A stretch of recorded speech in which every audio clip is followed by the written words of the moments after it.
Please, তোমরা তো জানো না কখন তোমরা মরবা। শোনো, তুমি অপরাধ করিও যদি তোমার মনে হয় আল্লাহ তোমাকে দেখে না, তখন করিও।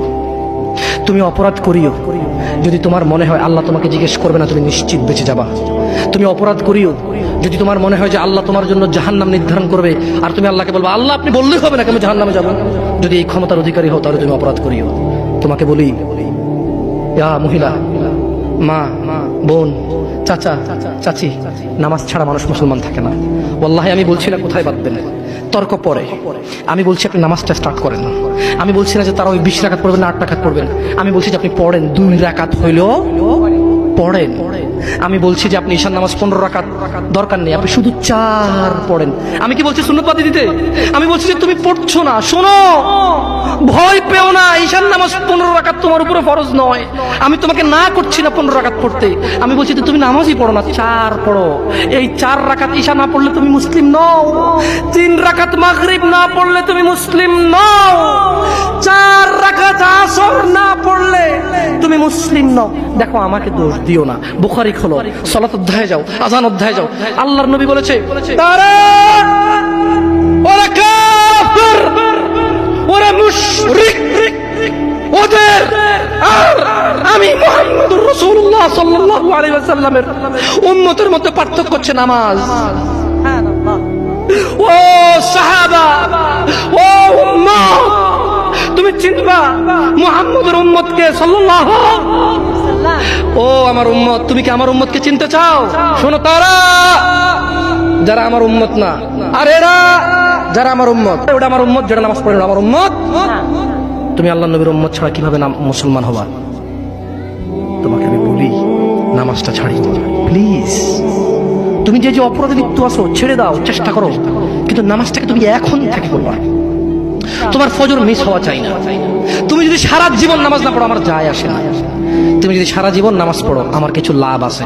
তুমি নামাজ পড়লে নাকি আমিও, আমি আমার লাভে কথা বলছি। শোনো, তুমি নামাজ না পড়লেও আমার লাভ আছে। কি? ইন্নামাল আমালু বিন্নিয়া। আমি নেকির উদ্দেশ্যে কথা বলছি, আমার নেকি হয়ে যাবে। কে ঠেকাবে? তুমি তো আর আল্লাহকে ঠেকাইতে পারবা না। তুমি নিজেকে না নামাজ থেকে বিরত রাখতে পারবা, আল্লাহ যদি নেকি দেয় ঠেকাইতে পারবা? তাহলে আমরা সবাই মিলে বলি আল্লাহর দিকে তাকিয়ে শেভ করিয়েন না। দেখেন, এটা অনেক কিছু না, এমন না যে শেভ করলে আপনি একেবারে কাফের হয়ে গেছেন, মুশরিক হয়ে গেছেন, এমন না। লজ্জা থাকা উচিত। কিভাবে কাটতেছেন? কিভাবে? মহিলার ওঠে না, আপনার ওঠে, কেমনে কাটতেছেন? গলা কেটে দিবেন? কাটবেন না কেন? এটা হারাম। এটা কাটাও তো হারাম। শুকর খাওয়া কি হারাম? এই যুবক, তুমি দাঁড়াও, সবাই লক্ষ্য করবেন না, ওকে কেউ ভিডিও করিও না, পরে লজ্জা পাবে ইন্টারনেট আসলে। তোমাকে এখন শুকরের মাংস দেবো, খাবা? কেন খাবা না? জোরে বলো। আপনি শুকরের মাংস খাবেন? আপনি কুকুরের মাংস খাবেন? কেন খাবেন না? কেন? কেমন হারাম? শুকর মাংস খাওয়া কি হারাম?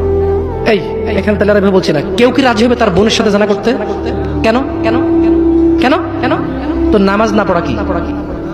শুকরের মাংস খাচ্ছ না হারাম দেখে, নামাজ ছেড়ে দিচ্ছ, তো সেটা তো হারাম। তার মানে তোমার যদি স্বাদ লাগতো, তোমার বাপ মা যদি শুকরের মাংস খাইতে, তুমিও খাইতে, হারাম আর বাস্তা। তোমার বাপ নামাজ পড়ে না যুবক, তাই তুমি নামাজ পড়ো না।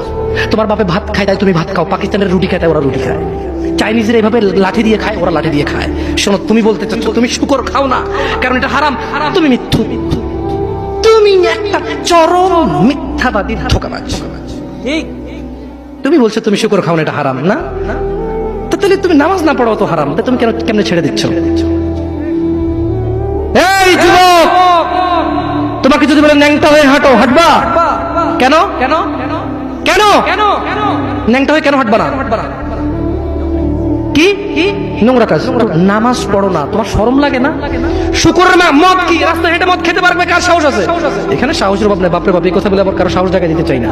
তবে অনেকেই চাইবে না, অনেকেই। কেন শরম? কেন? কারণ কেউ যদি রাস্তা দিয়ে হেঁটে হেঁটে মদ খায়, ওর সাথে কেউ মেয়ে বিয়ে দিবে? কেউ? আপনি রাজি হবেন? রাস্তায় ভাবে মদের বটল নিয়ে হাতে হাতে মদ খায়, এর কাছে মেয়ে বিয়ে দিবেন? কেন? কেন? এটা নির্লজ্জ লোক, মদ হেঁটে হেঁটে খায় ওপেনে। এই ছেলেটাই কিন্তু ওপেনে নামাজ পড়ে না, আপনি মেয়ে বিয়ে দিচ্ছেন। আপনি নাকি ধার্মিক? হ্যাঁ, চিটিং মেশিন। ওয়াল্লাহি আমি আপনাকে বদনাম করতে আসি না, কিন্তু আপনি মিথ্যুক, এটা বুঝে নেন। তো আচ্ছা, আপনাকে মিথ্যুক বলার পর আমার কতটুকু লাভ হলো? 2-4 লাখ টাকা যাবে ঢুকেছে, ঠিক না? আমেরিকা থেকে আসতেছে। না, আমি আপনাকে মিথ্যুক বলে লাভ নাই, আমি আপনাকে মিথ্যুক বলতে আসি নাই, তবে আমি আপনাকে বলি আল্লাহ ক্ষমাকারী। ঠিক আছে, আপনি সত্য দাবিদার হবেন। একটা ছেলে প্রকাশ্যে মদ খেলে আপনি তার সাথে মেয়ে বিয়ে দেন না, একটা ছেলে প্রকাশ্যে নামাজ আদায় করে না, আল্লাহর কসম